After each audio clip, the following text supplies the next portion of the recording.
সামনে ফাজিল পরীক্ষা বন্ধু, বইয়ের দিকে যখন তাকালে আমার মনে হয় আমি সবকিছুই পারি। পরীক্ষার পরে আমার কণ্ঠস্থ, মুখস্থ, ঠোঁটস্থ, কিন্তু কি বলবো দুঃখের বিষয় বন্ধু, আজকে আমি মাগরিবের নামাজ পড়ে যখন পড়ার টেবিলের মধ্যে বসলাম, বসিয়া একটু চিন্তা করলাম শনিবারের থেকে আমাদের ফাজিল পরীক্ষা শুরু হবে।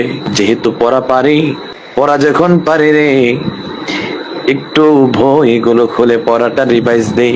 যেই কথা সেই কাজ বন্ধু, সঙ্গে সঙ্গে বইগুলো খুললাম, সাজেশনটাও খুললাম। খোলার পরে যখন দেখি আরবি সব প্রশ্ন রে বাবা, দেখার সঙ্গে সঙ্গে দেখলাম আমার মাথার উপর দিয়ে হঠাৎ করে ঘূর্ণিঝড় আমফানের মতন চক্কর মারলো বন্ধুরে। ও আমার ফাজিল পরীক্ষার্থী বন্ধুরা, হঠাৎ করে নিজের সুস্থতার কথা চিন্তা করলাম। নিজের সুস্থতার কথা চিন্তা করে বইটাকে বন্ধ করে দিলাম, সাজেশনটাকে বন্ধ করে দিলাম। বন্ধ করে দিয়ে রে বই এবং সাজেশনকে তাদের আপন জায়গার মধ্যে রেখে দিলাম।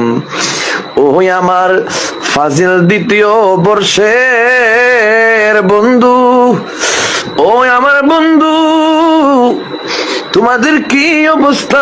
পরীক্ষার প্রিপারেশন কেমন? জানায়ো বন্ধুরে, একটা বার তোমাদের প্রিপারেশন জানায়ো। সুবহানাল্লাহ, মাশাআল্লাহ বন্ধু। ও বন্ধু,